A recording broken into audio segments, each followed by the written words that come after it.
오늘 이 아침에 함께 나눌 묵상 말씀은 시편 119편 17절에서 32절입니다.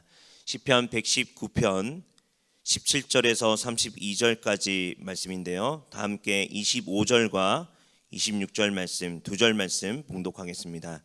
시편 119편 25절에서 26절 말씀 봉독합니다. 시작. 내 영혼이 진토에 불터싸우니 주의 말씀대로 나를 살아나게 하소서. 내가 나의 행위를 아뢰매 주께서 내게 응답하셨사오니 주의 율례들을 내게 가르치소서. 아멘. 여러분, 우리가 묵상하고 있는 이 시편은 히브리 말로 찬양가들 또는 찬양가들의 책이다라는 뜻입니다. 이 시편이라는 말의 어원은 할렐루야에서 나왔습니다. 여러분, 할렐루야가 무엇입니까? 하나님을 찬양하라 라는 말입니다. 시편에는 총 150개의 시편이 실려 있는데요, 모세오경처럼 총 5권으로 나눠져 있습니다. 묵상 본문인 시편 119편은 제5권인 107편에서 150편에 속해 있습니다. 시편은 내용과 유형에 따라서 찬양시도 있고 탄원가, 신뢰의 시, 그리고 감사시편, 교훈시편으로 나뉩니다. 그 중에 오늘 시편은 교훈시편입니다. 이 교훈시편은 잠언과 같은 지혜 문학에 따라서 하나님의 말씀을 잘 기억할 수 있도록 교육하기 위해서 만들어진 시편입니다. 이 시편 119편은 특히 히브리어 알파벳을 가지고 하나님의 말씀을 묵상합니다. 그래서 알파벳 시편이다 라고 부르기도 합니다. 히브리어 자음은 알렙부터 시작해서 타우까지 총 22개가 있어요.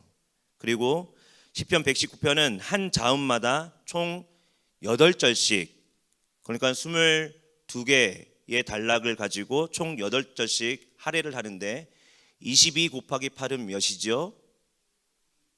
아침부터 176절입니다. 22 곱하기 8 176편인데, 그래서 시편 중에 우리가 봉독하다 보면은 시편 119편이 어떻습니까? 제일 긴 시편이에요.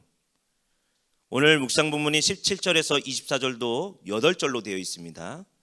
긴멜에 해당되고, 그리고 25절에서 32절 8절 가량도 달렛에 해당되는 그 알파벳에 해당됩니다.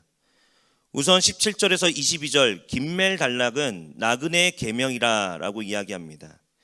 이 단락에서 가장 중요한 핵심 단어는 19절에 나오는 나그네를 뜻하는 게르입니다. 시인은 자신을 나그네로 규정하죠. 우리 인생도 나그네 인생으로 자주 비유하지 않습니까? 나그네 인생 같은 자신을 향해서 하나님께 선하게 대해달라고, 선대해달라고 간구합니다. 잘 살게 해달라고 요청하는 거지요. 그렇게만 해주신다면 주의 말씀을 잘 지키겠다고 다짐합니다. 특히 18절에는 주의 율법, 토라에서 놀라운 것을 보도록 눈을 열어달라고 고백합니다. 여러분, 왜 우리는 주의 말씀을 보도록 눈이 열려야 합니까? 바로 주의 말씀을 통해서만 하나님의 뜻을 알 수 있고 나그네 인생길에 길 대신 주님의 뜻을 알 수 있기 때문입니다. 우리 인생의 보호자인 하나님의 뜻을 알 수 있는 정확한 길은 오직 하나님의 말씀에 있는 줄로 믿습니다. 하나님의 살아있는 말씀뿐입니다.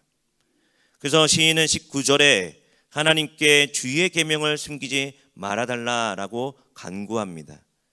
나는 땅에서 나그네가 되었사오니 주의 계명들을 내게 숨기지 마소서.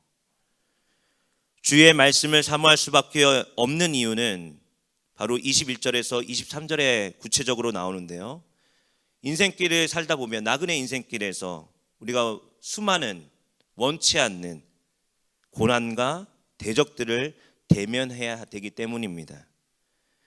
여러분, 나를 비방하고 낙심하게 만드는 여러 상황 속에서도 우리가 그 낙심을 이길 수 있는 이유, 아니 낙심하지 않을 수 있는 증거는 어디에 있습니까?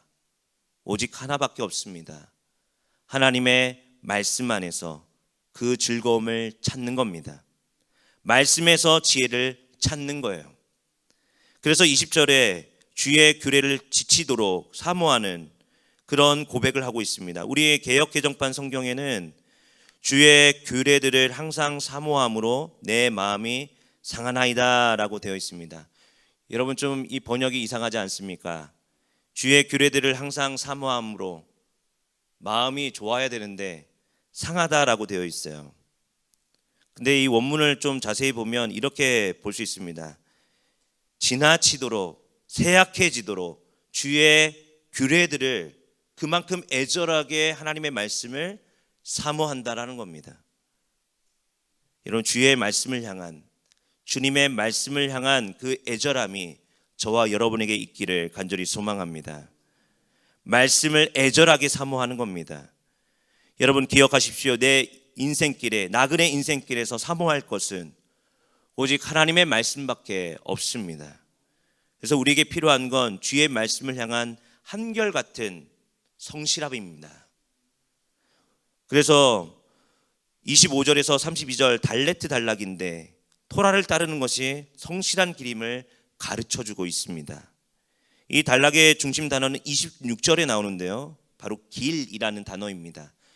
길은 데레크라는 단어인데 이 길이라는 단어가 이 단락에 무려 5번이나 계속적으로 사용됩니다.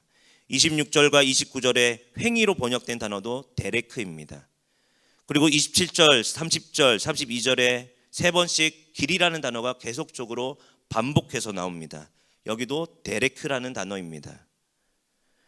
왜 시인은 길을 계속 강구하는 것일까요?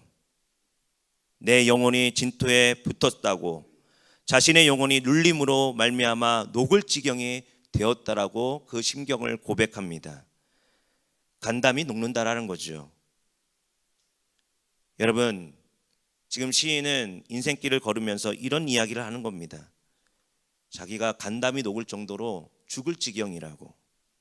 그런데 중요한 게 있습니다. 이렇게 죽을 지경에 있는 상황 속에서도 시인은 다른 것을 구하지 않습니다. 말씀을 구합니다. 주의 말씀대로 살아나게 해달라고 기도하는 겁니다. 주의 율례들을 가르쳐달라고 간구하고 있습니다. 주의 법도들을 깨닫게 해달라고 간청하는 거죠. 이것은 그냥 자신의 어려움을 극복하기 위한 것이 아닙니다. 주의 놀라운 일들을 묵상하고 주의 성실한 길을 선택하기 위함인 것을 30절에 이야기하고 있습니다. 내가 성실한 길을 택하고 주의 규례들을 내 앞에 두었나이다. 거짓된 길을 벗어나서 성실한 길을 선택하기를 소망하는 거죠. 왜냐하면 그 길만이 우리가 영원한 수치를 당하지 않을 수 있는 길이고 생명의 길이기 때문입니다. 사랑하는 성도 여러분, 주의 말씀을 향해서 성실함을 가지기를 간절히 소망합니다. 왜 우리가 성실할 수 있습니까? 하나님의 말씀은 성실하신 하나님의 말씀이기에 그렇습니다. 오늘 하루 주의 말씀만이 진흙덩이 같은 엎어진 인생을 일으켜 세워준다는 사실을 깨달으면서 믿음의 길로 걸어갈 수 있는 저와 여러분 되기를 소망합니다. 말씀으로만 우리는 힘을 얻을 수 있습니다. 왜 그렇습니까? 하나님의 말씀은 신실하신 말씀, 약속의 말씀이기에 그렇습니다. 바라기를 오늘 하루 나의 달려갈 길을 신실하신 말씀에 의지하면서 한 걸음 한 걸음 나아가기를 소망합니다. 성실한 길을 선택하는 신실한 주의 백성들 되기를 축원합니다. 기도하겠습니다. 사랑의 아버지 하나님, 하루의 첫 시간을 구별하여 영과 진리로 예배하게 하시니 감사합니다. 주님, 나그네 인생길은 아버지 하나님 다른 것 의지하지 않게 하시고 오직 주의 말씀을 간구합니다.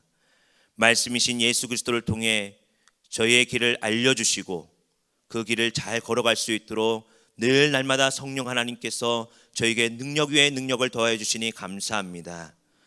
오늘 주의 말씀대로 살아가는 복된 하루 되게 하여 주옵소서. 담임 목사님과 모든 사역자들 늘 하나님의 말씀으로 순종의 삶을 살아가게 하시고 신실하신 하나님의 약속을 따라 믿음의 길을 달려가게 하여 주옵소서. 육신의 어려움을 겪고 있는 지체들을 보살펴 주시고 주의 은혜와 회복의 은총을 경험케 하여 주옵소서. 우리가 이 시간 믿음으로 서로 중보할 때 기도 응답의 기쁨도 누리게 하여 주시옵소서. 감사하며 예수 그리스도 이름으로 간절히 기도하옵나이다. 아멘. 하늘에 계신 우리 아버지여, 이름이 거룩히 여김을 받으시오며 나라가 임하시오며 뜻이 하늘에서 이루어진 것 같이 땅에서도 이루어지이다. 오늘 우리에게 일용할 양식을 주시옵고 우리가 우리에게 죄 지은 자를 사하여 준 것 같이 우리 죄를 사하여 주시옵고 우리를 시험에 들게 하지 마시옵고 다만 악에서 구하시옵소서. 나라와 권세와 영광이 아버지께 영원히 있사옵나이다. 아멘.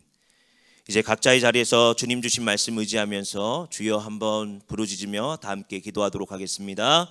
주여.